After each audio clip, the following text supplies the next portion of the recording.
you. You have way too many of those things. You need to sell some of them. You're wasting all your time and money on models. Paint what you have. Hello, everyone, and welcome to Model Club TV, episode 25. Yay, it's our birthday. Scott, we've been doing this for a year. A year. Happy birthday, sir. Oh, joy. Isn't this wonderful? This is wonderful.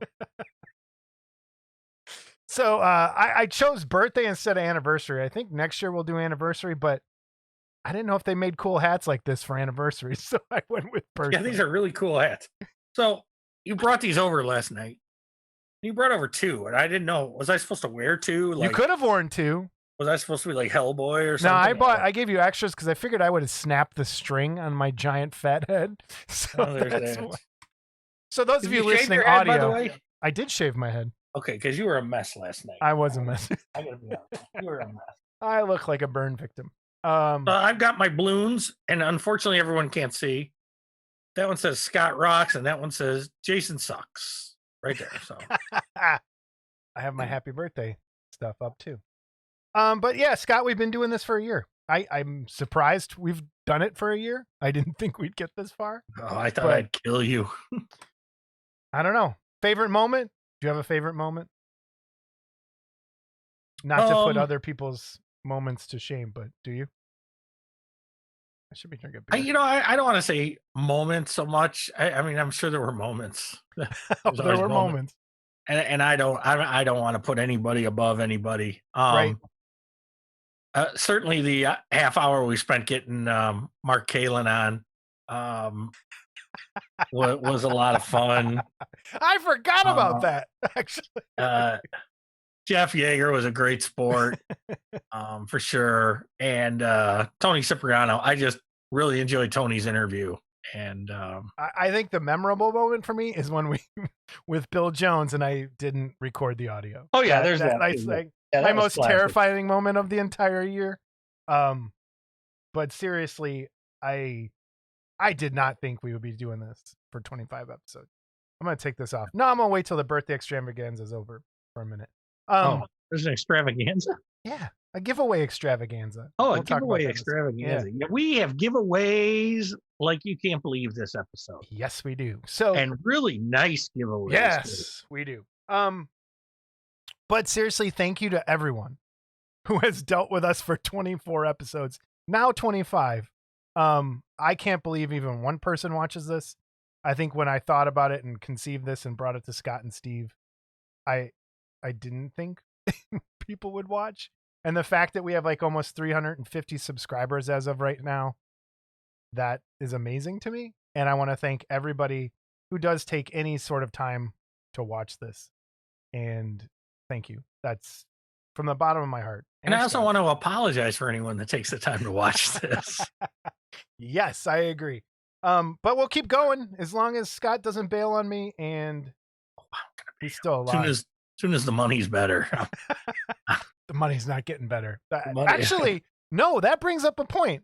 My Wonderfest videos that I put up, they're over, like one of them has almost 2,000 views. What? Which one? The one where you ran through the... Yeah, that one. The room? Yeah. But there it is. Yeah. But I wanted people to know how I go through the room. But I noticed Facebook is running ads in front of our video every time you click on it. We're not getting paid for that ad. Those are just Facebook is putting it up there because we have not yet met I think we met the viewership hours, but we have not met the 1,000 subscribers. So please share this out, share our video, share our podcast, and don't put them on the regular pages. Maybe just, if you can, put it on your personal page and say, hey, this is a stupid podcast I listen to, and maybe someone will pick it up because we share it on those places, and I don't know how many more we'll pick up there. Yeah, I think about half the subscribers are family members of mine. So, but again, thank you, Scott. You have any encouraging words? You know what? I had a feeling I should not have given that to you. And I wish I had like 10 of them. I do. Yeah, that's what I was thinking. Give me like 5 of these. Okay, put them away. I'm going to go into teacher mode. I'm going to take those away. All right, getting into the giveaways. Here's how it's going to work this time. For these first 3 kits, you are not emailing us. No email. That's for the last one. So for these first 3, and we'll talk about what they are in a second, they're right there. You have to watch every single episode start to finish. No, I'm just kidding. Oh God, the poor person. You are going to have to comment down below on the video. You are not emailing us. So in the comments, you are going to write giveaway and then write the name of the kit you want there. Or if you would like all 3, put all 3. Or if there's specific ones, we are just going to pull an order until we get the one that matches the winner. It'll work. Trust me. Just put in there which ones you want or all 3 if you want a chance at one of all of them. So you ready, Scott? I'm ready. Show us what we got. Here's what we got. All right, the first one we're giving away is the Cyclops, donated by Jamie Sy. Now, who has been, I can't even tell you how much, been talking to Jamie a lot. Yep. We're going to get Jamie on here. Yes. We'll talk about that in a second. So it's the Cyclops kit. It's 3D printed by Jamie. It is released by Onyx Digital Studios. And if you're interested in getting your own files from Onyx, there will be a link down below to head over there and get some. If you are interested in having Jamie print something for you, you can contact him on Facebook. It's Jamie and then S-A-J for his last name. Or you can email him, and that information is down below. So the first one is this really cool bust of the Harryhausen Cyclops. And I have the mouth is right there. So a little underbite. He does have an underbite. But that's it. That's about what? Quarter scale? Bigger than quarter scale? Yeah. Not bigger. Not technically not quarter scale, right? Because it's not huge. I don't know. You're quarter scale. All right. The next giveaway we have is the Invisible Man bust by Tony Cipriano. Ta-da! Produced by Mike Reagan, and Mike reached out to us just said, "Here, hope this helps," and we appreciate that, Mike Reagan. This is fantastic. Nice little Tony bust. It's an awesome, it captures the essence. Yeah. Have you ever seen this movie? Yes, of course. Oh, okay. You tried to get me. You tried to get me. It didn't work. So Michael is having a sale on these. He was trying to hold the sale, I think, as long as we could until this episode came out. He has posted $300 for all 5 of the busts, shipping included in the U.S. Individual busts are $70. If you're interested, head over you can contact him on Facebook Messenger under Michael Reagan or by email mikethemodler@hotmail.com. But yeah, these are great series of busts from Tony. Yeah, and they would look good bronzed also. I think they would. I think that's the best way to do those, actually, is the bronze. Why does that look like it's going to fall off of there? You're scaring me. Thanks. But you're such a clumsy ass. You don't know the half of it. And the third one in the big extravaganza here is Taurus from Equinox by Escape Hatch Hobbies. And it is sculpted by Mick Wood. This is a very classic garage kit. Not garage scale. This is a very classic feeling garage kit. And it's 2 pieces. If you don't feel like building anything, bam, done. And send it to me. All right, if you want to get a hold of your own Taurus from Equinox, contact Escape Hatch Hobbies at escapehatchhobbies.com. But again, the giveaways for these 3. Come on, Mumbles, get it out. Oh, I hate you. 25 episodes. You think you could spit out more than 4 coherent words at a time? Should have drank this time. Yeah, that would have been better. So again, if you want to enter for those 3, comment below which one, put them in your comment, which one you're interested in. If you're interested in all 3, just put all 3. And that's it. For our final giveaway, Scott, why don't you handle that one? Oh, joy. For our final giveaway, this is the one you're going to have to email the normal way. So email modelclubtv@gmail.com for the Smilodon. All you Harryhausen fans, this is from Sinbad and the Eye of the Tiger, the Smilodon, sculpted by Joel Bailey. This is a Typhon Studios kit. Mike Calvert, thank you a ton for sending this to me. This is a good sized kit. I opened the box and I didn't even want to unpack it. because he's wrapped everything so well that I'm just going to re-tape the box and send it to whomever wants this one. And But this one, you have to be a North American person. It's not going back across the Atlantic again. yeah, or Canada, unfortunately, because this is Yeah, this is a big one. I'll tell you what, if you're in Canada, I think should be okay. well, yeah, if you're in Canada, meet us halfway in the shipping, and we'll ship it to you. How's that? Yeah, all right. Okay, so US, Canada, all we'll of meet you halfway on shipping, and North America, anywhere else in North America, we will pay for the shipping. So email modelclubtv@gmail.com. I'm sure there's a button. Yep, there it is. The button's pressed. For Button's pressed. Smilodon. Yes, thank you. Mike And Calvin then from Typhon Studios. we'll draw that lucky winner. And I know our friend Phil Kupka and Rob Madison are both Harryhausen nuts and want in on this one. So Yeah. And again, this one you're emailing, the other ones you're commenting. So Right. again, that's our birthday extravaganza. Thank you again, everyone, for watching and listening. And we're gonna keep going. subscribe. Hey, be sure to hit that thumbs up button too. Please. It takes like seconds. And even if you really don't like us, it still helps us. It does. It does. I'm taking this off now. Oh, please. Thank God. Oh. You have anything else you can put on your head? Hold on, no, I can't hear you. But he'll tell me my mic is fucked up. All right, what'd you say? I said, do you have anything else you can put on your head? Like some dulling compound or something? Yeah, that's what I want to see. My booty hunter hat. Yeah, that's great. Yeah. Mm-hmm. Get us kicked off YouTube. What a great idea. Hey, it's early cow. All right, anyway. News and reviews. You didn't do your... I got nothing. You got... Oh, man. Thanks. The first thing we have for news and reviews this time, though, is a sad note. Gabriel Marquez passed away this, a week ago? 2 weeks ago? About a week ago. Yeah, and he... I don't even know what to say. This is just getting to be a bit too much with the people passing away this year. Prolific sculptor. Some of the best garage kits out there, I think, sculpted by Gabriel. One of my favorites that I have in my collection is River Bottom Blackheart.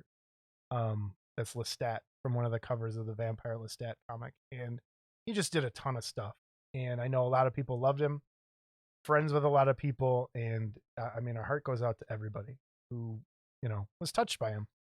And it's just, I'm tired of reporting people passing away. Take care of yourself, everybody. It's a hard world. Scott, I didn't know Gabe that well. I have pieces that he sculpted, both pre-paint and model kits. Met him a couple times at Wonderfest, and he was just always really friendly, really nice guy. Yep. So I know I don't think he'd been to Wonderfest in a while though, but yeah, I think it had been a while. Matter of fact, I have a piece up there. I have the dragon from Shrek, and it was a toy that he sculpted, and so that I look at every day, and but gone way too soon, way too young, and we don't have details. It doesn't matter. Yeah, it doesn't whatever matter. it is. It's it's sad. Sad to lose another person in the hobby, and another really talented person in the hobby too. Yeah. So again, thoughts are with you. Whoever, is good friends with them. All right, moving on. It's hard to do segues. We're talking about people dying. All right, the first kit for news and reviews is one that I had on my top 10 list when we did our most wanted kit episode way back when. And this is Ozzy Osbourne as the werewolf on the cover of the Bark at the Moon album, sculpted by Joe Simon and released by Dale Mattingly. And it's a really cool kit. It's about quarter scale, I think. And it comes with basically 3 pieces for him. His hand, his arm. Yeah, you should have drank.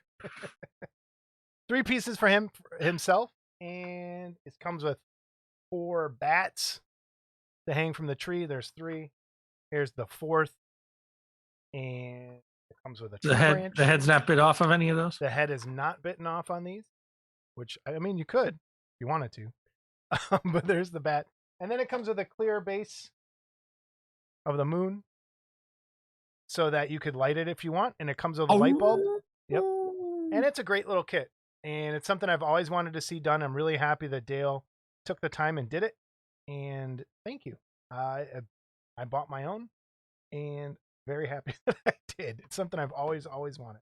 If you want your own, contact Dale Mattingly over on Facebook. You can PM him on Messenger or just hit him up on his site. But yeah, it's a great little kit. Something that should have been done a long time ago. It's really a nice looking kit. Yeah, and the castings are great. Don't buy Ozzy Osbourne albums, though. They suck. But that's not true. Dude, that is not true. What? He's overrated. Sometimes, yes. But old Ozzy is fantastic. And his whining voice, Jesus Christ. The only one worse is Axl Rose and Bob Dylan.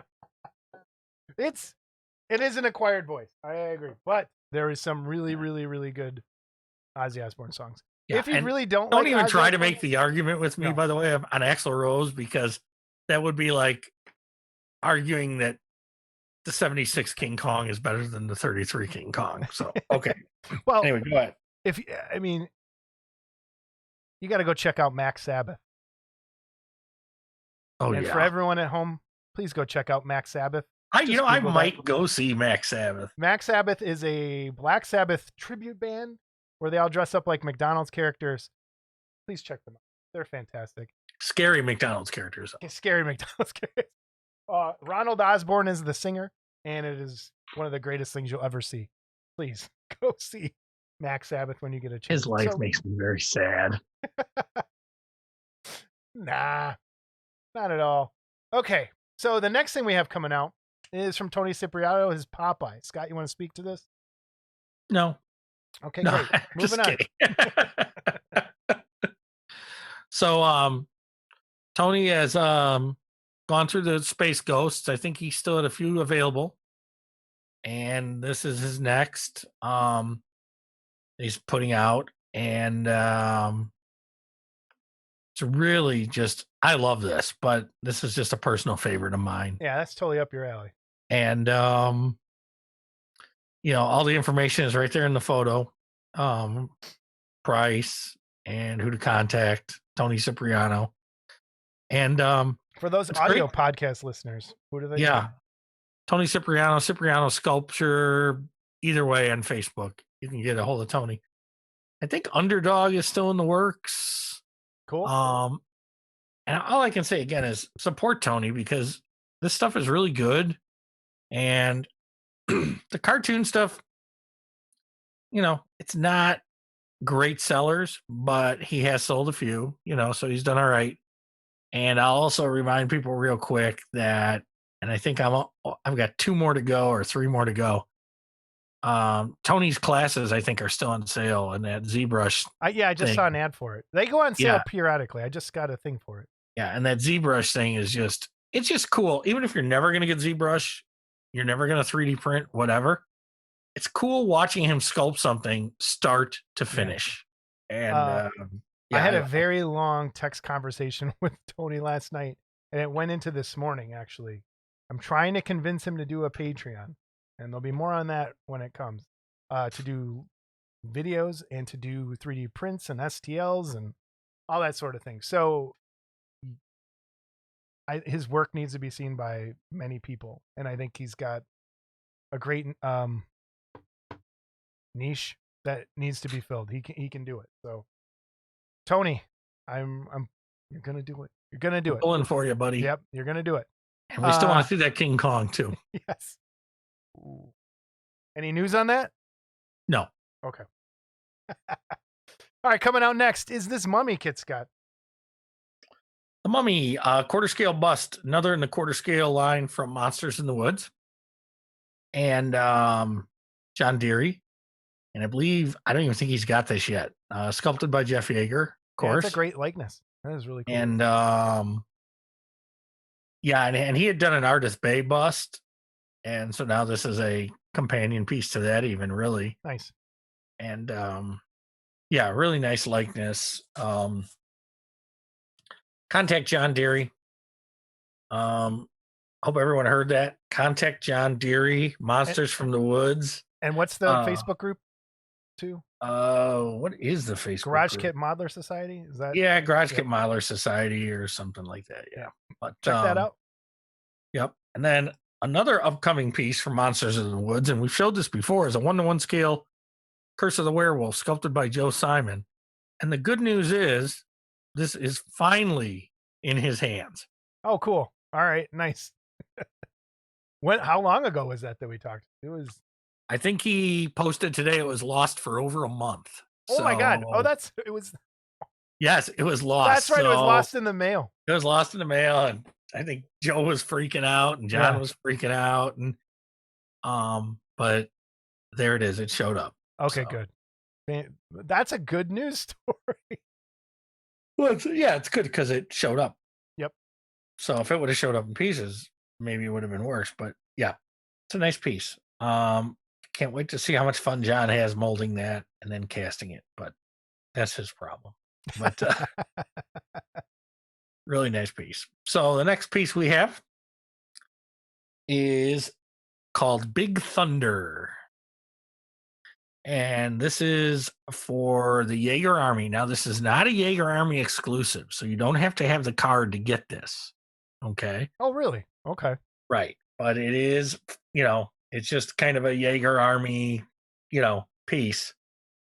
And I don't want to screw this up.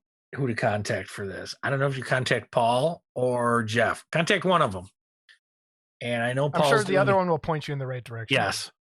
I'm sure Paul's doing the casting. Now, this is a Paul Gill 1/6 scale bust, so it's not a huge bust. And it's $40 plus shipping and handling.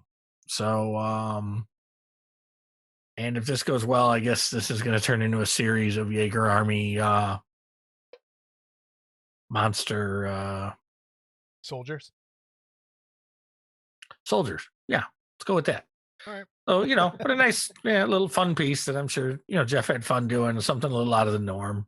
So there you go. And while we're on the subject of soldiers and officers, this is an offering that's coming from Mike Calvert, and it's going to be quarter scale, sculpted by Michael White. And I have it written here, Totenkopf Zombie Officer. Oh, cool. Yeah. So Mike sent me photos of this and, asked me what I thought. And it's a really nice sculpt, No, it's nothing that I would buy, not because of the subject matter. It's just I don't do zombie kits and stuff, but I like really well sculpted. So that's not out yet, but so that'll be another Typhon release. And then next we have, and I don't know how this escaped us last time. This is Leon the Replicant. And this is the last Blade Runner. I have not seen this until yesterday. Yeah. And so I don't know how it got around me either. So another Jeff Yeager sculpt. I believe this is quarter scale. To go in the line, the quarter scale line. To go in the line. I think this is going to be the last one. Really?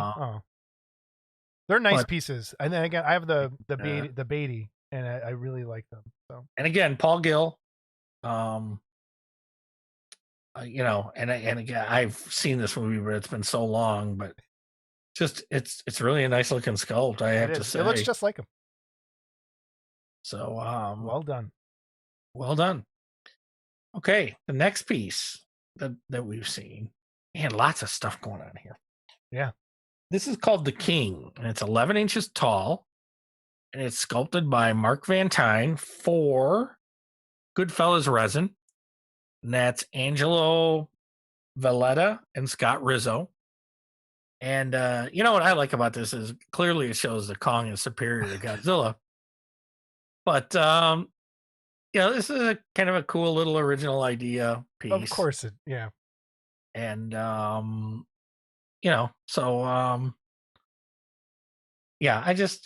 know. I like it. It's kind of cool. It is a nice piece. Original. Yeah. New take on stuff. I always like seeing that.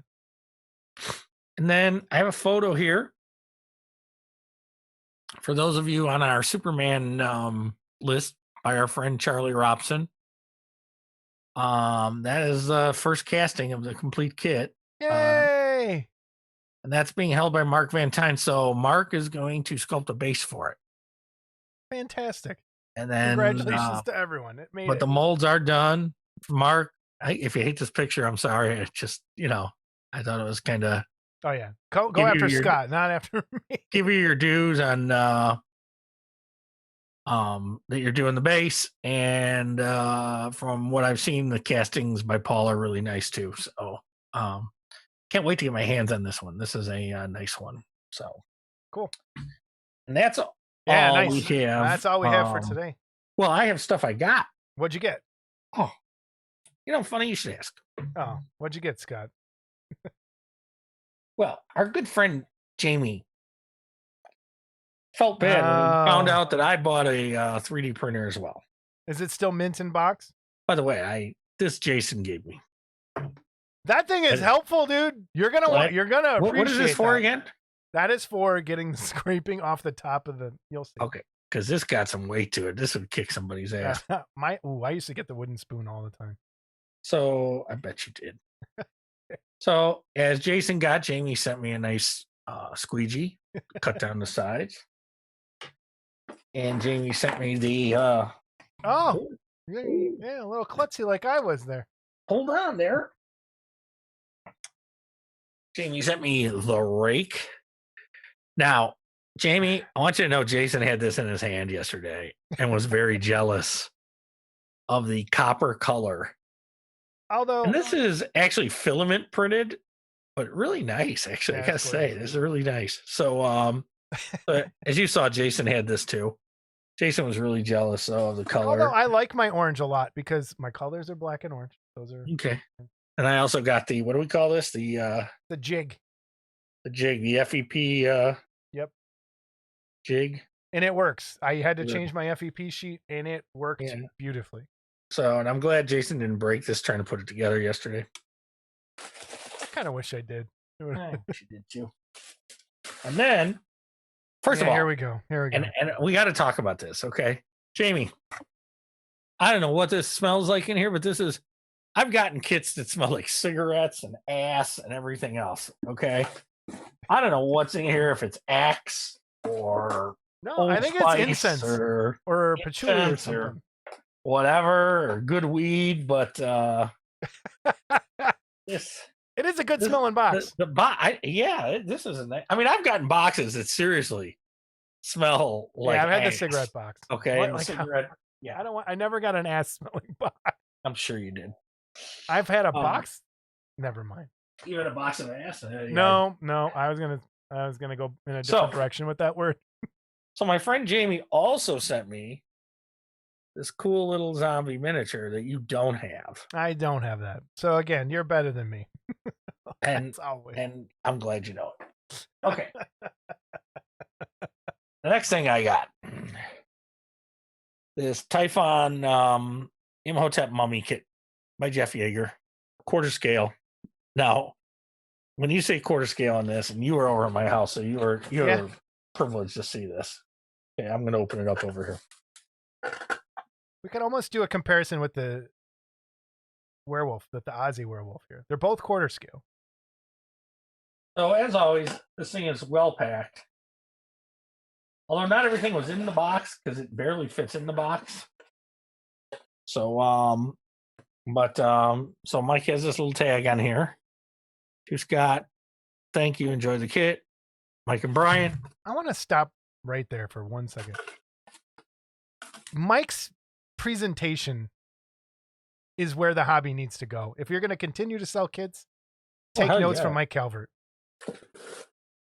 So, so then he sent me, I got another blank card. So if I want to give it away someday, I can. Got these standard Typhon Studio stickers. See, there's stickers. And the box art again and a nice card. A nice little print card. Yes. Yep. Two versions of the posters. This one has always been of all the Universal monsters, and unfortunately the colors don't come through as much on Mike's postcard here. Mm-hmm. Okay, but even if you can get, I have a reproduction of this poster in full size. This I think was the best poster of all the Universal monster movies. This was the nicest poster. You can see images of that online. And then this is another. Yeah. So this is a 3-piece kit. The base. And it's nice enough to let you know front. And then a little arrow here. People like me. in case you're confused. Okay. So it goes like this, right? Uh-huh. Really cool. I'm going to see if I can get it on there. See that? Really nice. Now this is the nice part. That thing's beautiful. And it's huge. Okay. Yeah. Jason saw it yesterday. He stopped by my house. Let's wait. Let's get this back. And also a quarter scale. Yeah. But it's flawless castings. It feels like it's got that nice resin kit feel to it. It's gorgeous. And again, I'll cover this again. No one's ever done this. Okay, they've done the Imhotep with the Fez, and they've done the mummy itself, but they've never done this from the flashback scene. Yeah. And this was just, and the castings, I don't know if you can see in there, but look at, okay, I mean, it's just, yeah. Yep. Just pretty amazed. So what I want to, again, like with 3D printing and people being able to make their own stuff at home, people are going to have to, producers, you're going to have to step up your game. The days of just kind of putting things out in a box, I think are probably numbered. And I think Mike's doing the right thing. He's got stickers in there. He's got prints. He's got little posters and stuff. I think you're going to, like, vinyl records came back because of the way, I mean, presentation and having that sort of stuff. You're going to need really cool instruction sheets, kind of like what Pestilence Labs is doing. Yeah, with the box art kits and stuff. Yeah, with the box art kits. Like, there's some really cool stuff in those. You're going to have to throw some stuff in there. Otherwise, people are just going to like, well, I just want to print that at home. So, hats off. I really like that presentation. Yeah, the nice thing, speaking of hats off, is like, it'd be nice if the goddamn things fit back in the box. But anyway. Scott, you got anything else? Did you buy anything else? Looking.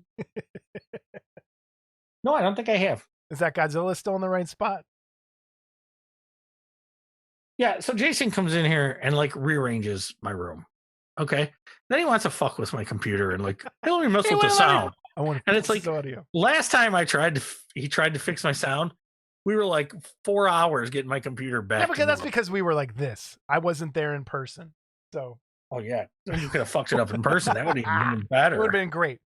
You know what it's time for? The workbench. Oh, workbench.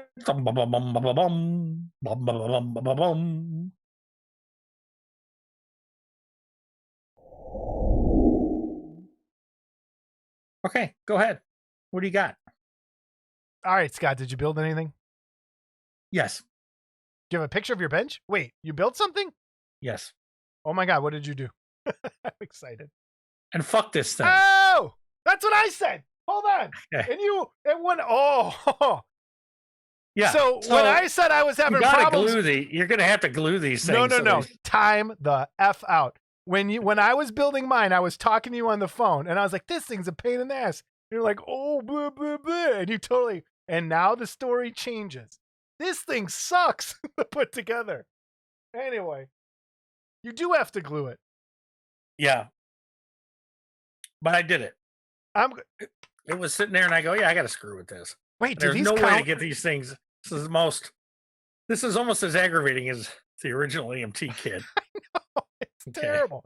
Do these count as us building a kit in our contest? I don't know. It says it's a kit. So. Well, then I'm 2. I got 2 going. Let's see. Hold on. And you got 1. Does it say kit? It's not a garage kit. I think I said it had to be a garage style kit. So you're still 0. I don't think that. We're not going to count those. What else you working on? Picking this shit up. Hold on. Okay. What else you working on? So as you all know, I'm a Wacky Racers fan. And a couple episodes ago, the Creepy Coop came out. So one of the things I don't like about the Creepy Coop model is any photo you see of the Creepy Coop, the dragon's in it. Yeah. Now the dragon's in it two ways. He's either in the top with his wings out and the tail out of the top piece here. Okay. Or at the back of the body, the tail sticking out. So I will be offering. Wait, you're producing a kit again? Well, it's a customizing kit. Okay, all right. Well, it's something. All right. So the first part of the customizing kit will be these two pieces. Okay. And I think you can see them. Yeah. Okay. And this is the tip that goes on this tail. And this is the tail. It'll pretty much go like this. Oh, hold on. You can't see shit here. It'll go like this in the back and hang out. Okay. And this is for the bottom of the kit if you want to just put it in the bottom. Okay. The second available kit. Hold, please. You yelled at me earlier for not being prepared, and look at him. Prepared. I just want to do it in order. Oh, that's So the second part of the kit will include this cast like this. Okay, with the grooves and everything. Hopefully the grooves will come out. Okay. And what will come out of that is, so this is the dragon head. And this is all sculpted by my friend Matt Mannett, who also did my King Kong and my Calvin and Hobbes kit. So, and then the tail will come out the back. Now, here's what's interesting about this. Let's show this again. This kit, this is the tail end that's on the, every time you see just the lower tail coming out of the back. And when you see the tail coming out of the back at top, this is what it looks like. So it's one of those cartoon bloopers. Or are there two dragons in there? Yeah, let's complicate it. Okay. These will be the two wings. Wait. And it's going to be hard to see them, but they're there. Trust me. Right. Okay. And then every customizing kit will include two, and they're just going to be little flat bats that you can put a wire on and have going around because, again, as you see pictures of the kit, they're just little cartoon bats. And then see that little window piece? You'll get two of those. Okay. And the reason for the two of those is that window piece should go just glue on right here. And there's one on each side. And it's kind of something they left off the model. So you'll be able to take that flat little piece and just glue it on there. Nice. Well, every kit will also come with. Oh, sorry. If you look at any pictures of the actual cartoon, there was like chain hanging from the back of it. So I had to find a good scale chain to hang from the back. So the first stuff I got was this, and it was way too big. Okay. Yeah. I liked the thick links, but it was way too big. Then I found some more stuff. And as you can see, this is pretty tiny. Okay. Finally, on Etsy, and I should have had the car body here to show you, but finally on Etsy, I found some of this. And this is plastic, so you'll be able to like glue it into a goofy position or whatever. Do you So have every the kit will person come on with like 8 you have- links of this. Although I will say this chain, you could probably use on a 1/6 scale kit if you wanted. It's really nice chain. So I'm probably gonna get some more, but I'll get the link. We'll put the person's and it's one of those people. I don't know how many people have bought on Etsy. Okay, so this comes in a little flat mailer, you know, along with 2 suckers and a couple pieces of Laffy Taffy, and so anyway, those will go into rubber soon. We're Cool. cleaning up the big Luna, so that's still happening. When do you think the dragon parts will be ready? Probably still be a month. So everyone, I just want you to know what's going on. Okay. As everyone knows, I had surgery. I had cancer, in case anyone didn't know. And so I was about 8 weeks of springtime came that I couldn't do anything. And it's not that I felt horrible, because I still managed to find time to do this fucking show. But I couldn't do anything physical. They were like, yeah, you get a hernia, don't screw up. And I'm like, okay. So a lot of the normal springtime honeydews were postponed. And then about the time, right at the 9-week point, was right before Wonderfest. And of course, my dog injured his ear and had to go for an operation. And I had to carry him in the house. And so that was a week screwing with that. I came back from Wonderfest, and as everyone knows from the last episode, because I was such a cheerful person, I caught a cold, which, by the way, everyone, I feel great. I'm fine. It was a cold. And, so it's, I fought that though for about a week, and I'm still fighting congestion a little bit in the morning, but for the most part, it's gone. And so now I just about start to feel better, and I went back to work part-time. I'm doing 3 days a week. And in between that, and I don't know if anyone in the Chicago area knows this, but it's been done nothing but rain for like, what, 40 days and 40 nights here? Well, it's a major drought. And then in the last week, it's been crazy. So I finally got out today and got some stuff done, but and even with my 3D printer, my wife says you're not printing anything until my jobs are done. So you listen to her? Yeah, because I have to sleep. And I don't like sleeping with one eye open. So but so things are gonna slowly get back to normal around here. Right. And so Big Luna's still coming? You're still working on it? Oh yeah, Big Luna's coming for sure. The casting again was really clean. Dean wasn't gonna be ready for a few months anyway, so it's all right. That's gonna go. And if I have good luck casting that big sucker, I might talk to a certain guy that's got a certain Kong kit and try to work with something out with him to cast that. You gotta do it. So. You gotta do it. But and my own Kong kit. We've got people that want my own Kong kit. So there you go. You had workbench stuff. That's fantastic. Yeah, it's nothing major, but still, it's something. But I surprised everyone, and I built this quality piece of. I'm gonna smash it. We should melt them and film it. I'm gonna take it off the stand and put it. That Shin Godzilla I've got over there with the mouth wide open. Yeah. Let me just put this in the mouth. So I don't know. That's hey, but you know what? In all seriousness, this came in the goodie bag from Steve Iverson, and so it cost me about what it's worth. But thank you again, Steve. Just for your the goodie bags are great. The goodie bags were great, yeah. And I think those are great little kits in principle, but it just kept falling apart. Yeah, it's not his fault. No. Well, that's great. I've been doing a lot of hobbying, I feel like, in the last week. I have AFM article coming up due in it's Terry said on the 4th of July. I'm trying to get to that time. So I've been painting two little, I think I've showed them before. I showed the boxes before, but this is where I'm at with them. I'm doing miniatures this time. They're this tiny little, and I'll put a picture up here. They are tiny. I have to say.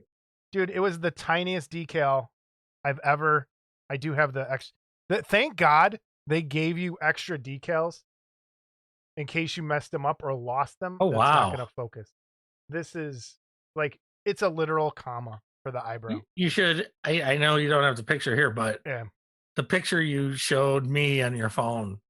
Yeah. I'll have it up. I'll put it up. Yeah, that's. So I've been working on these, and then the parts didn't fit well because I painted them in pieces, and it just yesterday there was a lot of swearing in the house.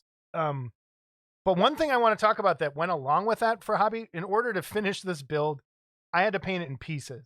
And I've been using these alligator clips, and I bought this Tamiya. Is it Tamiya or Tamaya? Tamiya. Tamiya. Tomato, I always say tomato. Tamaya. So I'll say Tamaya. So I bought this Tamaya paint stand a while back when we went to that hobby store visit on our own. And I bought a second one.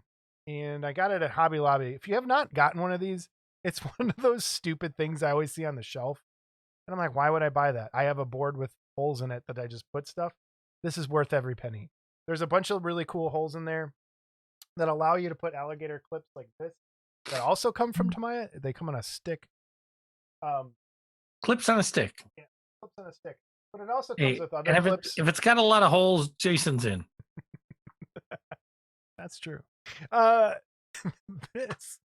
It comes with two parts. There's this part that I was going to ask, is it the pieces that are interchangeable, or there's two of them, huh? Yeah, there's two of them. So this is like a little stand that you can adjust the metal bracket things to like hold up a car body. I put miniatures up on there, or arms, like if I'm painting something in parts. But it's a great way to raise something off. This has the clips, and it has holes to stick things in there instead of, I used to put it in clay or in Play-Doh or in blocks of wood.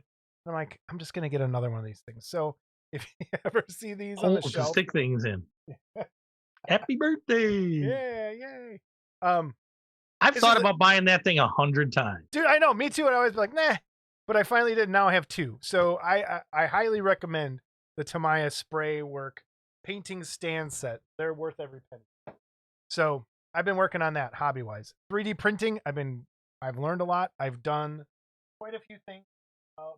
One of the best prints I've done so far, I've got this classical sculpture that I really like. It turned out really well. Printed. Is it hollow? Yeah, it's hollow. That's you're gonna learn the fun part of doing things hollow. Coming up shortly. The other thing I'm working on. Yeah, while he All fucks around. So he was actually here yesterday, and we went through Amazon and everything that I still want to buy, and so I'm pretty close. And as far as, we are going to do an episode of 3D printing primer with Jamie in July, I think. So it's coming. And again, we're not trying to get rid of model kits, but there's just a new way of doing stuff. One of the things I picked up was this STL file for this Ninja Turtle tribute piece. So I printed the base, and there's 4 pieces like this for each turtle, this part, and they lock onto this base.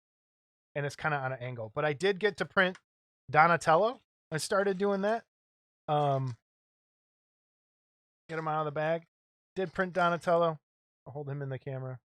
Maybe I'll turn the overhead cam on for a second. Printing Donatello, working on that. I don't know why it's not focusing here either. But this was a lot of fun. And this I printed solid, and I'm trying to get there, learning how to do things a little better and learn how to do my supports. I did print a darkness bust for one of our viewers, and he was happy with how it turned out. So I know I made sure that he went and bought the file on his own. I wasn't just going to print out a copy and get rid of it because I didn't have the rights to do that. So that I did. Which is one of those subjects we'll have to discuss. Yeah, that's one of the sticking points that a lot of the garage kit guys have. Yeah. And rightfully so. We'll get to it at some point. We'll talk about it. Maybe in that episode we do with the 3D printing stuff, we'll do that in the beginning. But I've been workbenching. I feel like I've got a lot accomplished. These little model for AFM have been fun. I'll leave it at that. So that's the workbench, I think. Scott, you know what it's time for? On the road again. That's right, buddy. Okay.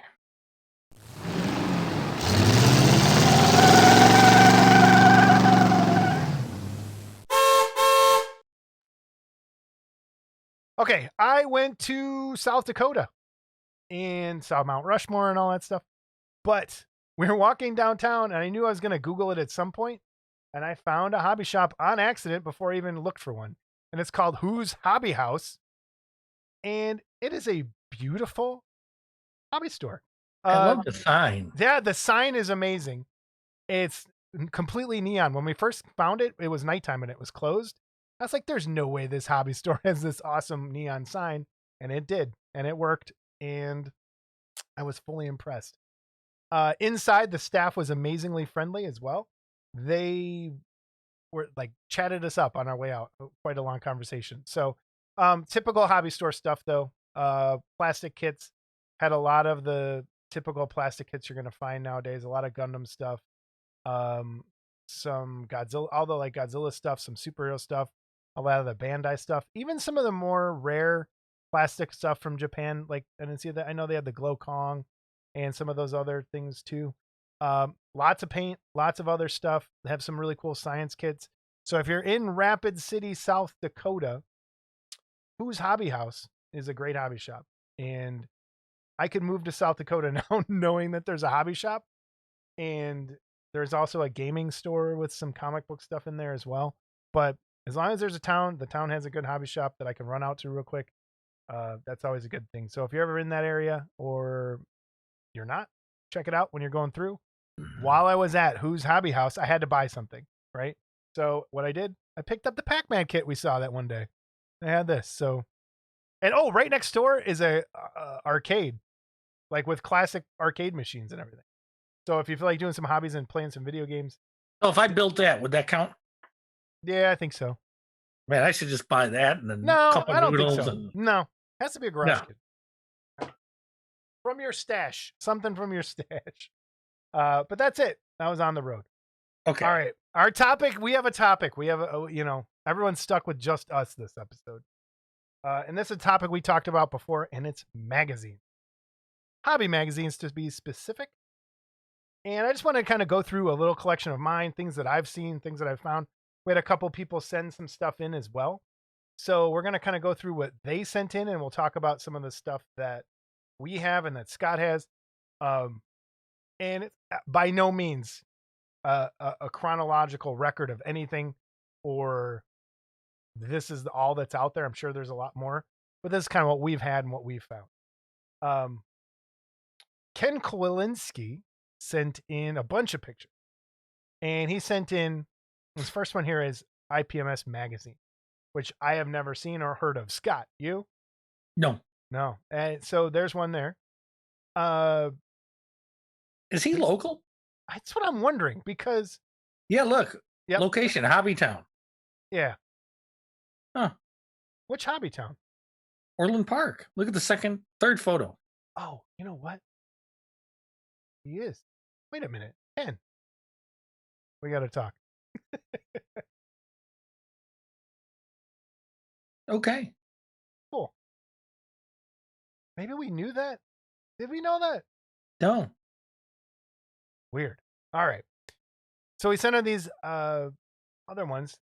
The Assembler. That is such a great name for a magazine. I've never heard of that. And it looks like it's car specific, or it says Will Cook IPMS. And for those of you unfamiliar with Illinois, Cook County is like basically should be its own state. But Cook County is the county that the city of Chicago is in, and Will County then is the county south of it and slightly west of it. Yeah. And I live in Cook County. Scott lives in Cook County. Yeah, and we live in southern Cook County, and I lived in Will County for a while. I mean, so did I, actually. So it's, yeah. So I had no idea there was an IPMS chapter, and maybe Jason and I will have to be involved. Yeah, we'll have to. Yeah, that's a good idea. Maybe we can even do an episode. Yeah, look at this. We're building stuff. But the assembler, I love that name. And here's another version of that same thing, the assembler with a giant tarantula on the front. And if it was about me, it would be the ass assembler. Okay. This was kind of a turning point thing right here. And so this came out in 1986. So around 1984 is when I got back into Aurora models. And I was in 4th grade. Through, I think it was a Starlog or a Fangora or whatever, I discovered John F. Green's list. Which are coming up. Wait, they're in there. We can talk right here. Which are there. Yep. And I think I started off with John F. Green list number 6. So early on. And, we've discussed this before. John Green's list was, you had to write to him for a price. And it was a really, it wasn't today's way of doing business. So a gentleman named Bill Brugman, I believe, got, and Terry would probably know better, but I think he got John's mailing list from him and sent this first issue of the Model Figure Collector. And it was not a garage kit thing. It was like mostly plastic, vintage plastic kits. And of course, Aurora, and this was right when the Aurora stuff started to really hit. So this was issue 1. And issue 1 was about half the size of issue 2. What did I have? The first 2, 3. I picked these up. I had them all at one time, but I got rid of them. But I picked these up on an eBay auction for $5 and $6. Okay. And this went on to become and you Model and Toy Collector. How old were you when those were out? So this was 86? So I was 23. Okay. Yeah. And so a lot of this stuff was really, and I don't want to, but this was a lot of very primitive magazining back then.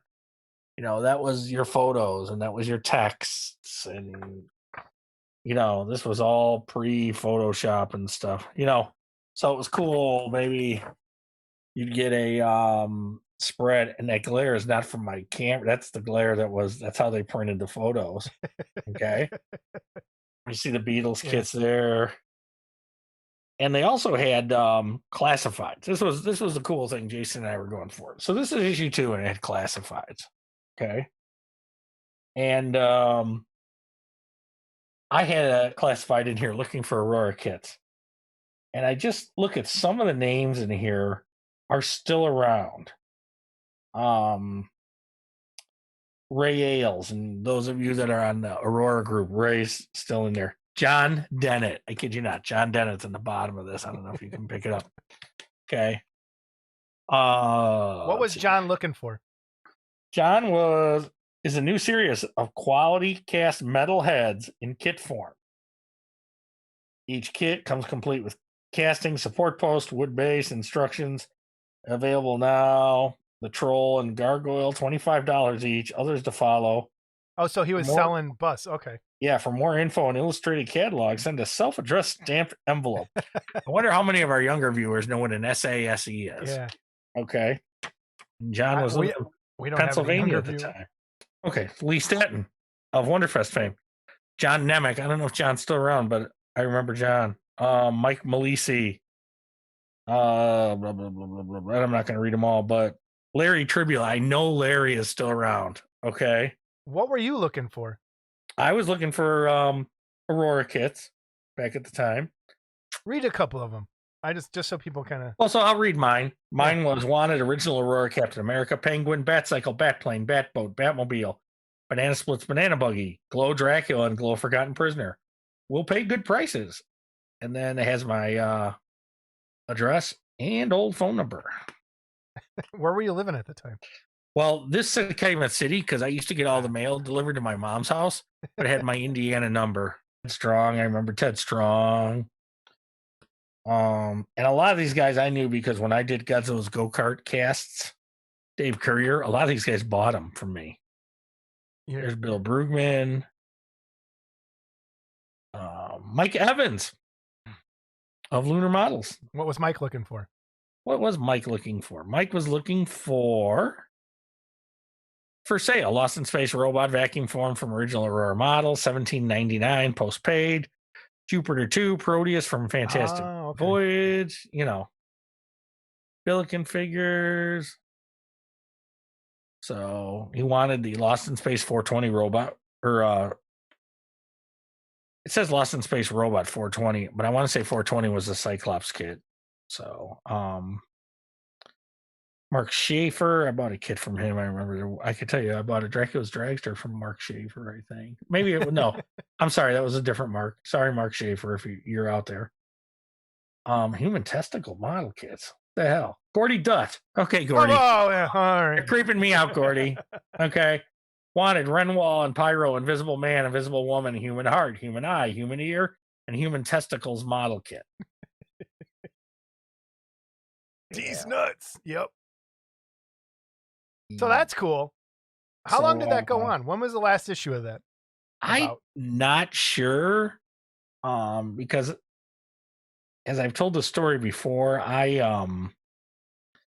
kind of had to get out of it when I got divorced and then got back into it at some point. Well, you said that turned into Model and Toy. Is that? But this did turn into Model and Okay. Toy Collector, and I think it went 38 issues.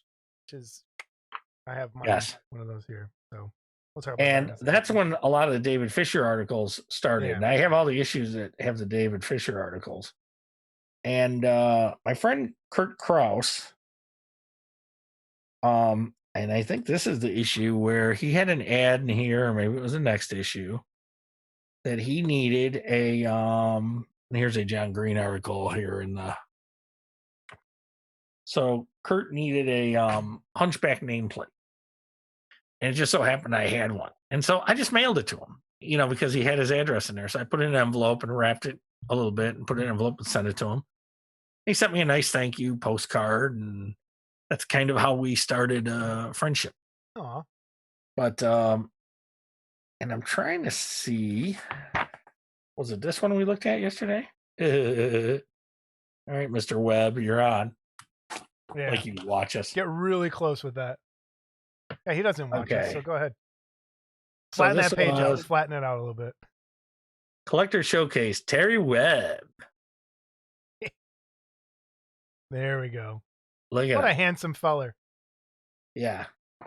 And Terry went on to write for a long time for this.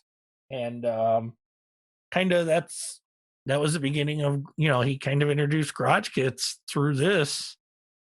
And then that morphed into the garage, which I think you have some photos of.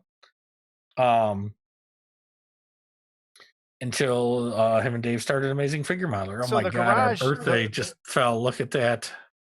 Oh no, the We had a ghost. snafu. The ghost. Yeah. The garage. This issue that Ken sent in. This Barnabas Collins, right? Yep. That was the Benny first Cross. kit that I ever painted for somebody when I was back in college. And David painted that in his first video, I think, Model Mania 1. Yeah, I think he so. painted that.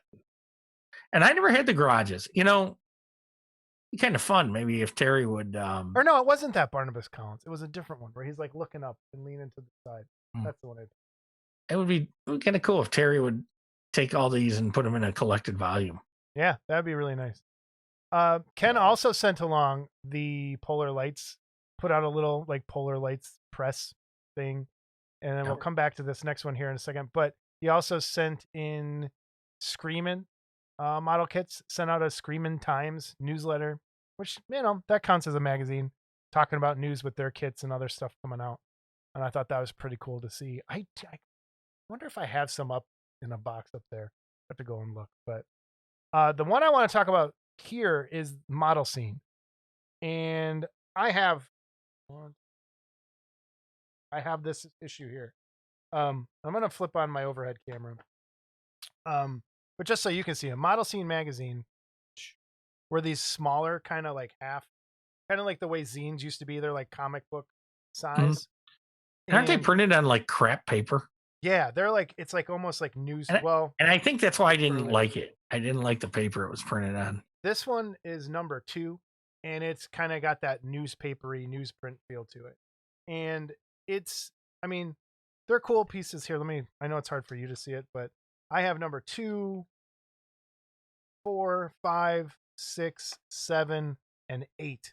And Paul Gill is mentioned in a lot of this. So I'm wondering if Paul can comment down below and let us know what was actually like. Did he have an involvement? I know he comes up a lot and did some work for these guys. Let me just flip on the overhead cam for a second. So this is Model Scene magazine. I picked this up at 10th Planet a lot because I would go there. 10th Planet at the time carried a lot of model kits. I know I bought a bunch of Max Factory stuff there and some Screamin' and Horizon, but they also carried these Model Scene magazines. And this one just kind of Chicago Model Expo report New kit reviews. This was January 1994, and it dates it. That's around when that, when Horizon and Screamin' were two of the greatest things ever at that time. And that was the stuff you could find in hobby shops. But yeah, it's So all you black and wanna white. want a little video? I want a little comic store trivia here. Yeah. 10th Planet spawned off Amazing Fantasy that we go to. Is it really?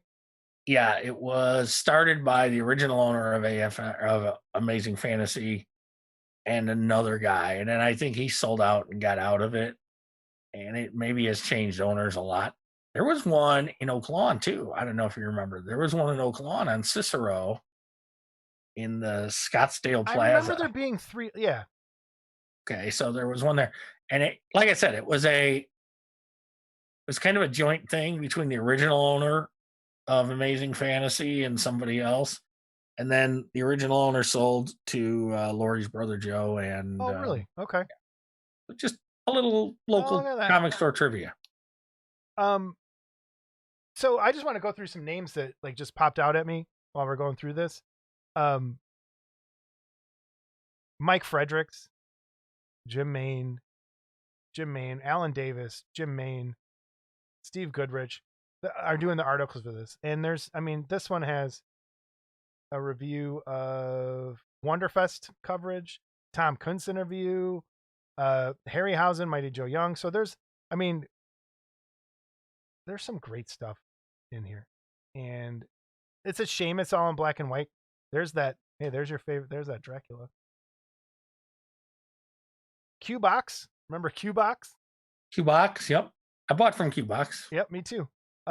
This was one thing. I always saw this in there. I contacted this guy. It's an engineer from Hellraiser. I always wanted that kit, and he never put it back out again. Dimensional Designs. Is Danny, is that still your same phone number and stuff? I don't know if it's the same phone number, but it's the same guy. Same guy. So Danny, let us know. That's pretty cool to see. But yeah, model scene. It went all the way to the last issue I have is 95, January 95. And it's Chicago Model Expo, Chiller 94. So you know why else I probably didn't have that? My first Wonderfest was 95. Ah. And Well, I had known about there's the ad for it. Is it with Ed Roth and yeah. Yep. Oops, yep. Sorry. That was in April too, wasn't it? What was the date? Yeah, April. It was just on there. Big Daddy Roth. Yep. That was my first Wonderfest. But if that was 95, I started out at AFM. Yeah. And I knew about kit builders because kit builders, Gordy Dutt and Bill Brugman, who did Model and Toy Collector and what we talked about earlier, and Gordy Dutt were childhood friends. So then Gordy started Kit Builders, which we're gonna get to right now. More Dimensional Designs, Q-Box. Yep. So let's talk about Kit Builders, or let's do Model and Toy first. So Model and Toy Collector, you said came from. Oop, there we go. From the that spawned off of the original The Model Figure Collector. And it's very similar. Like the layout is very similar the beginning to AFM with some reviews and little preview things in there. And I'm just kind of thumbing through. And I think that had changed hands by the episode you have. Yeah. Here's Model Mania with David Fisher. You're doing everything again in black and white. So it's the that's Joker. the Horizon Joker. Yeah, I must have that issue then. What is that issue? What's on the cover? This is issue 28. Yep. And it's got an ad for Netherworld, which, oh man, Netherworld kits. I miss them. I don't miss building them, but they had cool stuff. I think the gentleman that owned them died. Hey, look, here's Mick Wood. He sculpted our Taurus we're giving away. Mick Wood. The Walrus, what was it? The Walrus Clops? Walrus Clops? I always thought that was a cool piece. Black Beauty collectibles. There's just some really cool stuff in there too. Puffin stuff ad in there? Yeah, I think so. There's an ad for Model Mania available June 94, the video. So the oldest one I have, I'm trying to remember. I don't think I grabbed the oldest one, but Kit Builders. it kind of changed hands how many times? 3. 3? 4 it went now. from, give us the, 4 now. So it started out with Gordy Dutt. I think somewhere around issue 20. This is issue 3399, I think was one of the earlier Yeah. ones that I So, and then I think it went to Larry Burbridge, who we don't even like to mention on this show. Larry ran it into the ground until Dan Jorgensen got it. Dan actually did a good job kind of resurrecting it from the dead. Larry had run it into the ground, its reputation into the ground. And Dan took over, and Dan had it for, I'm not sure how many, he had it for a little while. And then Dan was going to try to go digital, but I think, honestly, just ahead of his time. I mean, look where AFM is now. Yeah. And Kit Builders lasted, I want to say 60 some issues, maybe, or 59 or something. And now I believe it's been bought by Norbert of Resin Maniacs fame, and maybe we'll see some more Kit Builders coming out. So There's Thad with his contest awards. This is the one he won. Wait a minute. Am I in this one? Why aren't I in this one? Because nobody likes you. I got a gold. You. I got a gold at that show. He's like, I did want to go back. Ticket. I totally forgot to look. This one I thought was pretty cool, and I wanted to just read a couple of these, and I know Scott loves it when I read. Millennium 2000. This was predictions for the hobby 20 years ago.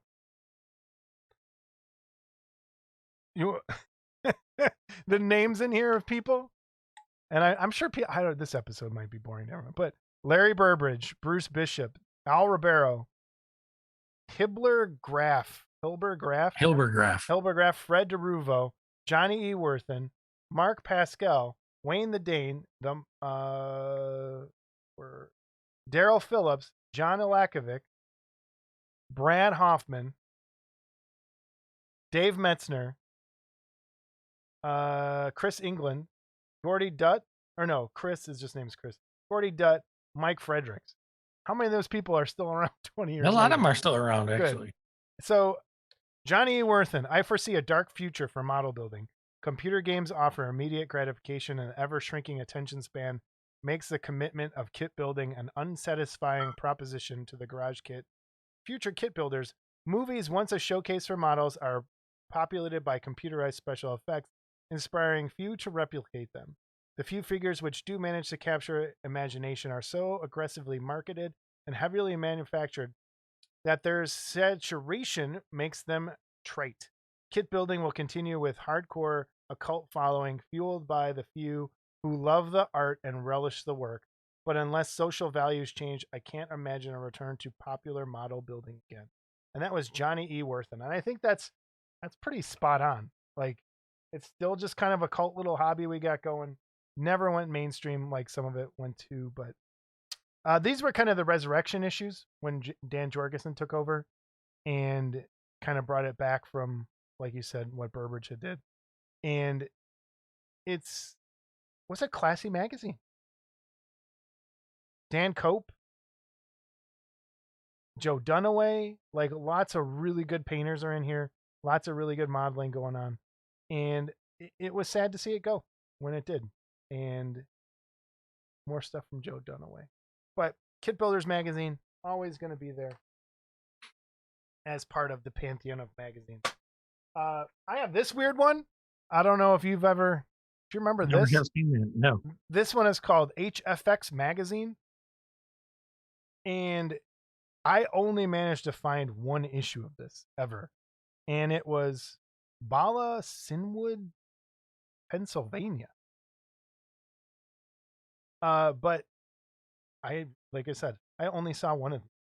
And had like this goth thing, and I think that's probably why I found it in the first place.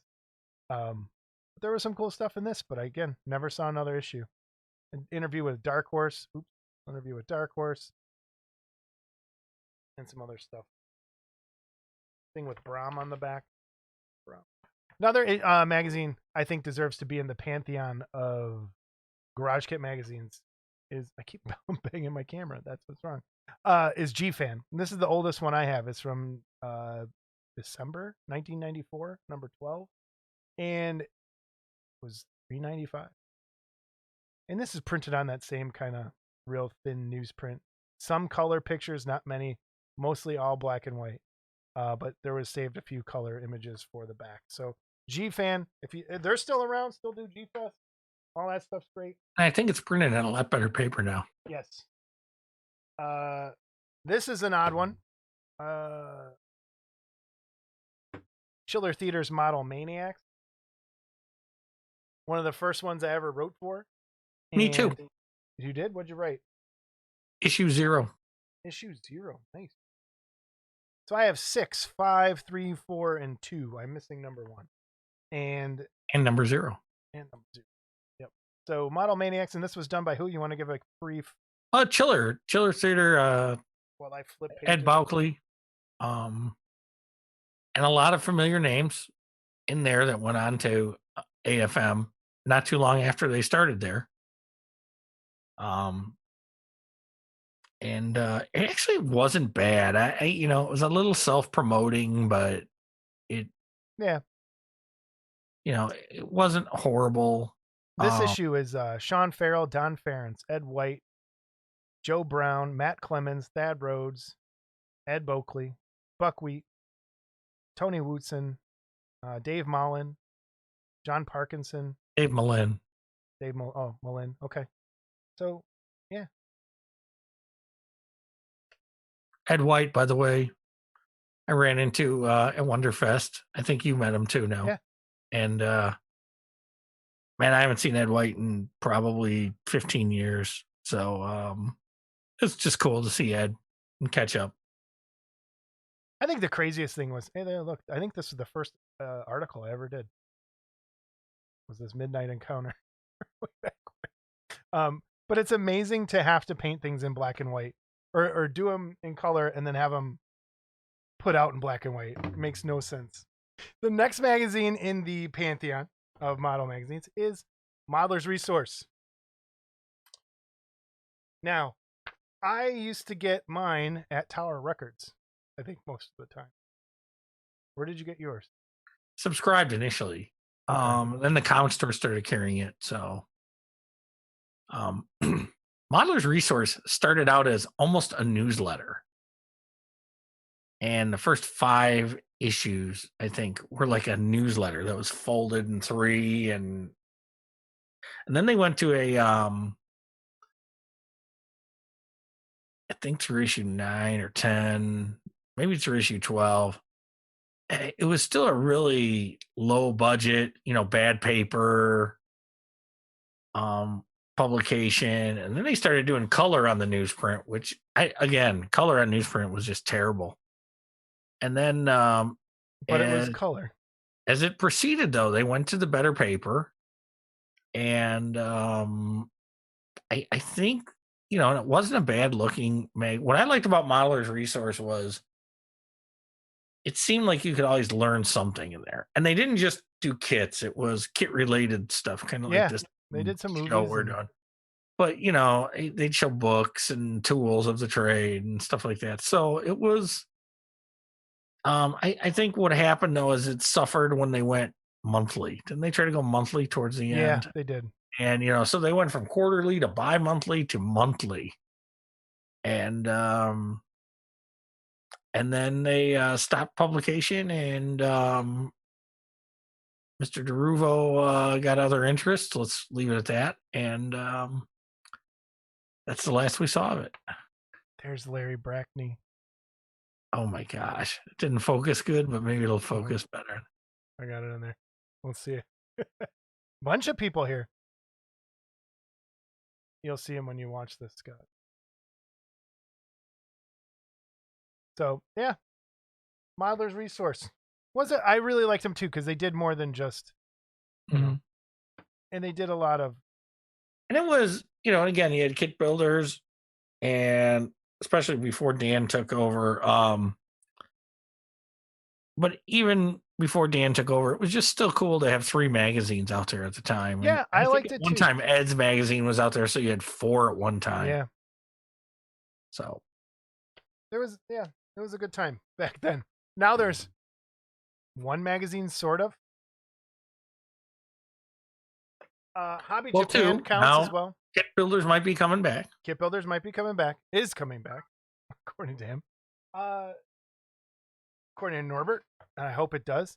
I want to just show real quick garage kit that ate my wallet, because this was the first thing I found ever, and which kind of got me interested in all of this. Everyone's familiar with that, so I just kind of wanted to just throw it there.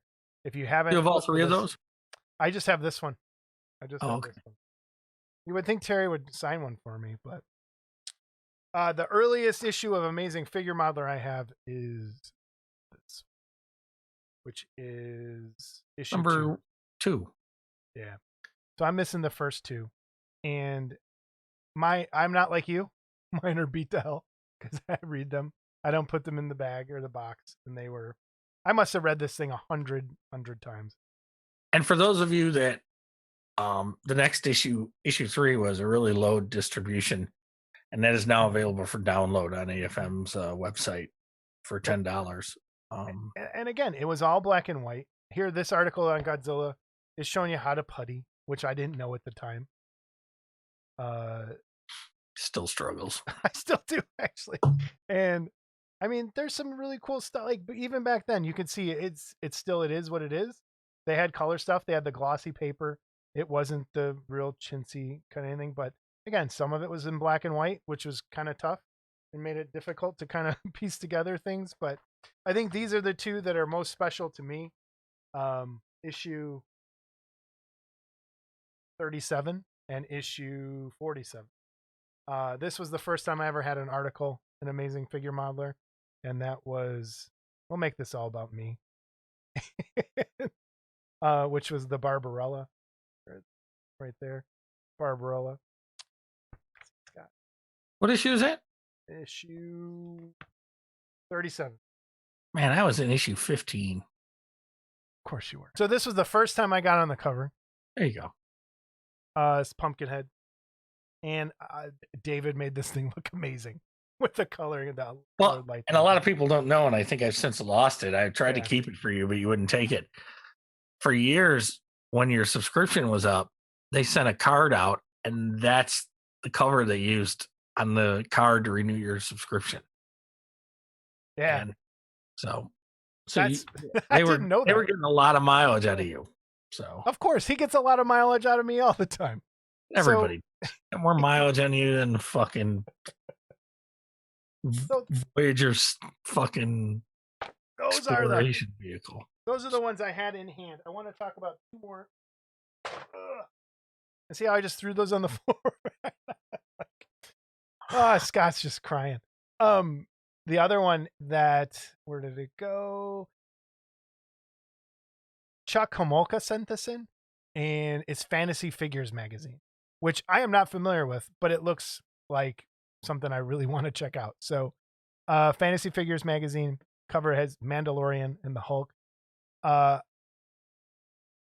have a feeling it's more of a miniatures kind of thing, but might not be. So I'll have to check into that more. And the other one that I found on Facebook that I've not actually purchased, and I want to start, I think, subscribing and just get the downloads now, is Figure Painter magazine. Not to be confused with Amazing Figure Modeler. This is Figure Painter magazine, and it's not a lot of modeling. It's mostly painting. I think there is some modeling in there for little tiny dioramas and stuff, but and I hate to say it, blows all of us out of the water at AFM when it comes to paint jobs. Please check them out on Facebook, Figure Painter magazine. Some of the stuff those miniature guys do is just. So speaking of figure painting, and while you're talking about this, came to my mind. I remember I had the first few issues of this, and this was like early 80s. It's called Fantasy Modeling. I remember that. And this is the premiere issue. And while we were talking, people, thank God for editing, I actually went on, did a Google search just to find a picture of this particular issue. But Yeah, it was, but it was a lot of Dungeon and Dragon stuff because I think that's when that stuff came out. Is in the early '80s, right? Yeah, You would know I better. had that T-shirt, I think, of that Frazetta thing. So, yeah, and there were really cool miniatures in there, like Conans and stuff, and I was really big into that stuff. Do you still have any of these in person anywhere? No, No. no, I don't have that anymore. And one of them actually had an article about Aurora and Dave Cockrum and stuff, but Nice. I'm not sure which issue of that. But it was an early figure model magazine, maybe one of the first.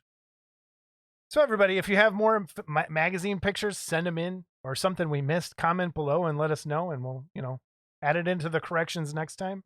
Something we might have missed. So that's our little magazine thing. See how that goes. Okay. It's time for emails and corrections, Scott. It's my favorite time. All right, emails and corrections. Scott, do we have any corrections this week, month, whatever? I don't think we do. No, I don't think we messed anything up that bad last time. I have some great emails though, so here we go. And I printed things out larger, easier for me to read. And don't make faces while I'm reading. I hate you. Dear Model Club TV, I've always heard of this phenomenon, but I've never thought it would happen to me. It was the evening after Saturday's Wonderfest. I had been having a conversation with two friends from home as we discussed the kits we found that stood out and that there were many. We finished our discourse and I traversed the hallway to return to my room with the intent of going to see Grizzly. However, in front of the Iron Modeler competition was a small group of mildly appealing model builders deep in conversation, and Scott was there too. I had briefly met the two intrepid hosts the previous evening and decided to step into the conversation. The fact that I knew no one personally be damned. I reintroduced myself to Jason and we became fast friends. And we both have many similar interests, as well as sharing a career. There was another gentleman there who was a bus driver for his local school district. I wish I could remember his name. He was a great guy and had a good sense of humor. Scott was there too. As the conversation proceeded in a highly intellectual manner and Scott stopped paying attention, Jason asked me what time it was and he was going to join me for some grindhouse fun in the theater upstairs. I looked at my phone and there it was. The time reflected the Model Club TV mythology and numerology of lore, 9:42. It stared at me through the glow of my phone. I slowly raised my hand with my phone to Jason. His eyes widened in wonder and acceptance. 42. Jason's number. My first foray into the presence of greatness, and Scott was there too, and there it was, 42. I looked in awe.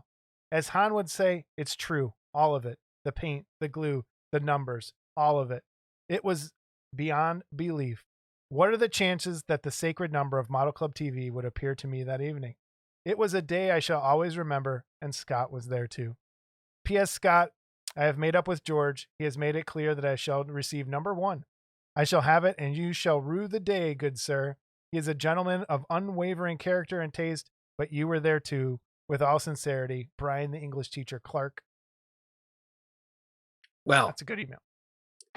And we have some kits in his build-ups. And what was awesome is, Brian's really been trying to get my King Kong, and I can see he moved way down the list. That's pretty good. You want to read Phil's email? Sure. Go ahead. Real quick though, Brian was a lot of fun. Brian's awesome. He just jumped in and he was just like one of us. So he is one of us, and that's what's another great. English teacher that couldn't do math too, I think, if I'm not mistaken, right? Yeah. At least he could speak. It's an impediment. I can't help it. He didn't do this.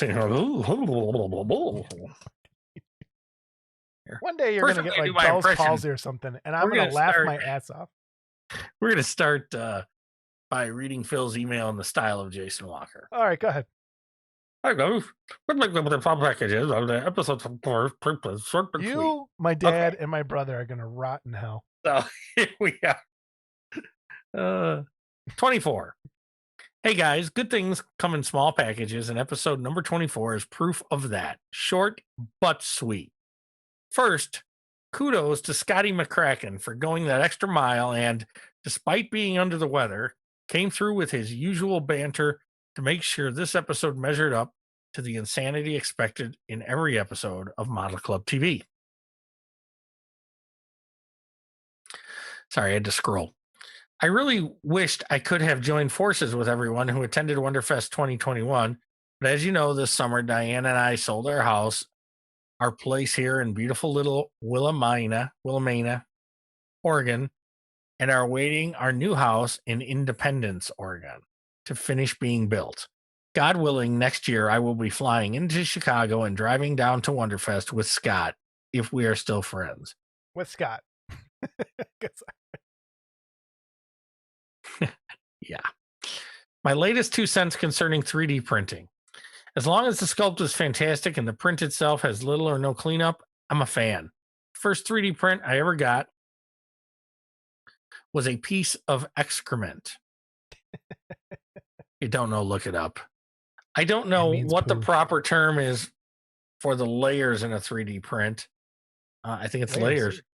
But the first one really showed them. And because it was so thin, I couldn't sand those layers down. I have since got a few really great printed figures. Yeah. Now, so I think the difference is his first one was probably a filament printer. Yeah, and that's what happened to me. Print, and, you know. Now I'm familiar with the amount of time it takes to actually print a piece, but how much energy, electricity does it take to run a printer? Not a lot. I'm assuming I've got a hot tub and a pool. You really think the 3D printer matters? Okay. It's one LCD screen and a motor to run a thing. He's and this is something we probably should have put earlier on. I'm assuming you guys may have heard that Kathy Burns, loving wife of our friend Bob Burns, passed away back on May 12th. I just heard about it from Chris Wayless. Bob has been a long-standing icon at past Wonderfest, and we miss his smiling face there. Bob and Kathy were great friends with Paul Bladesel and his wife, and worked along with them on many B-movie projects. Our thoughts and prayers go out to Bob, and may Kathy rest in peace. Photos I've sent along for the listeners' gallery are a tribute to the friendship between the Bladesels and the Burns. One last note concerning future Model Club contests. Since Wonderfest charges you so much for the room, why not just get a regular hotel room, maybe a suite, and you could have it for the whole day/night. Just a thought. Thanks for another great episode, and here's wishing you an early happy 1-year birthday, Model Club TV, Phil.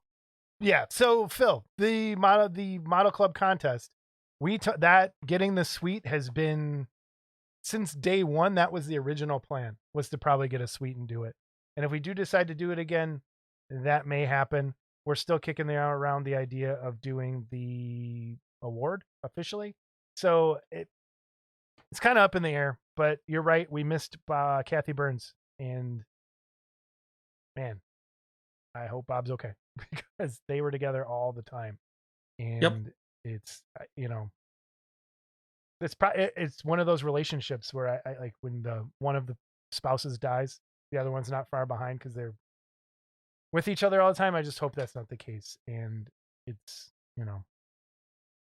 another name. Moving on. You got the rest of the email. This email is from Logan Taurus. I think Phil mentioned he wanted more B-movie monster kits instead of Universal monster kits standard, which I agree. But I feel that the subject matter has been overdone too. B-movie monsters from the 50s and 60s, been there, done that for decades. To a certain extent, you have Earthbound Studios making head busts of B-movie monsters from that era. Sadly, the 80s B-movies have been ignored. Friday the 13th, Nightmare on Elm Street, for example. 4 kits I've seen over the plus 20 years. There are a lot more 80s movies that could be kits just by the poster art, The Outing. Even the 90s have some great B-movies. The Vagrant. I recommended that one to Jason. We don't need Them, Reptile, She Creature, or anything Hammer. So maybe explore some lesser-known B-movies. Might be better in the future. And as far as Scott offloading his casting duties, I never thought Scott would have a silver tongue. Maybe Scott could 3D print Big Galuna. I enjoy the show. Now we could actually show real workbench footage of putting something together in real time. That would be fun. I like that idea. And I also agree. I think there's a ton of 80s B movies that get completely ignored down the line. Because they suck. That's not true. Dude, I just watched Humanoids from the Deep the other day. There needs to be kits from that. Like, that's great. Or stuff from The Gate. There's only a couple from The Gate. Gremlin, someone else, he just emailed me today. Gremlins gets ignored. And that was Jamie telling me. There's not very many Gremlins kits, and there could be plenty. There's just, I don't know. I think there's a lot of room for that stuff in the 80s and 90s. That just because you don't like it doesn't mean. But here's the thing. I think a lot of that stuff could end up, because I've been noticing that in 3D printing, there's a lot more stuff that is from when I was a kid and things that I like. He also said, I forgot Pumpkinhead. How many kits were made of this? 4 out of 30 years? How many Pumpkinhead kits do you think there actually is? There was a lot for a while. I can think of a bunch of busts.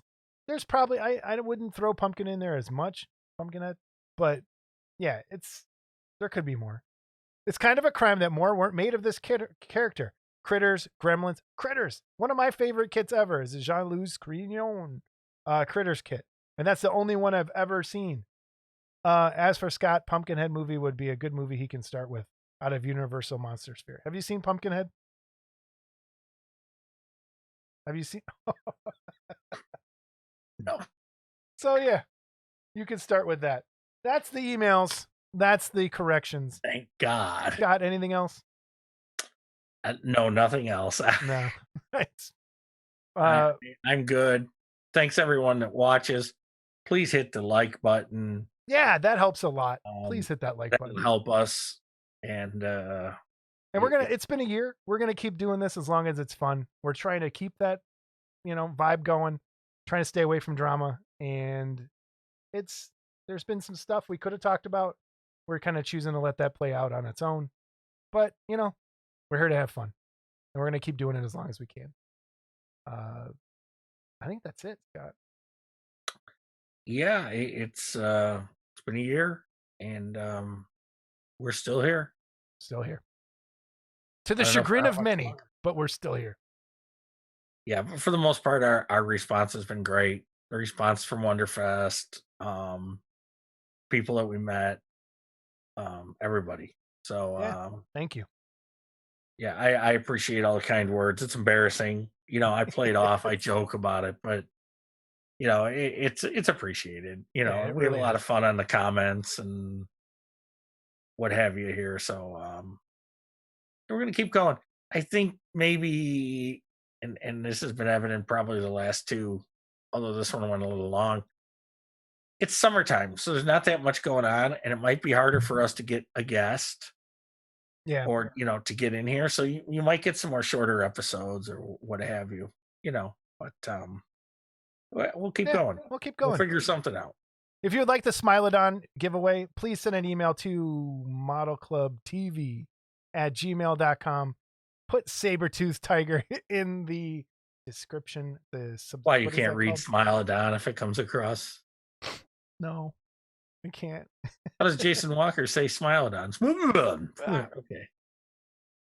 So that's the one you have to email for. For the rest, you're going to have to, in comments, put down which one you want. If all three, put all three. Specific one, we're going to pull them out. It'll be fine.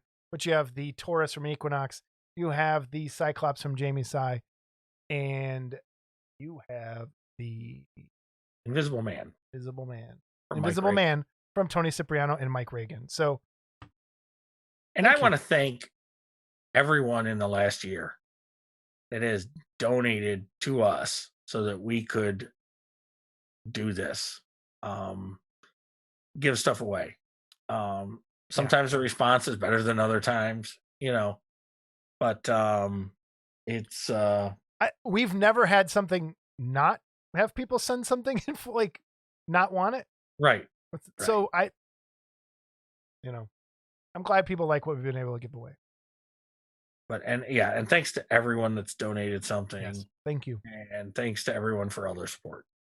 All right. We'll see everybody. Take care.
I'm recording, but I'm gonna let it go for a couple seconds.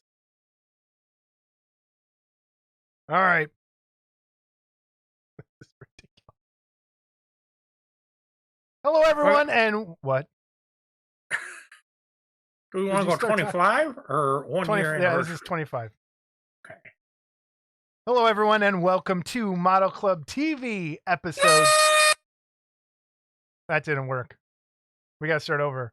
You did it so loud it blew out the. It cut it off because I have a limiter on the thing and it totally cut it out. Okay.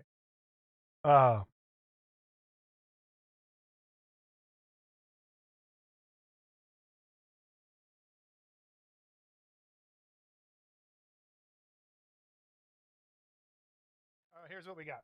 The first one is Equinox, the Taurus. Is that the order you have it here?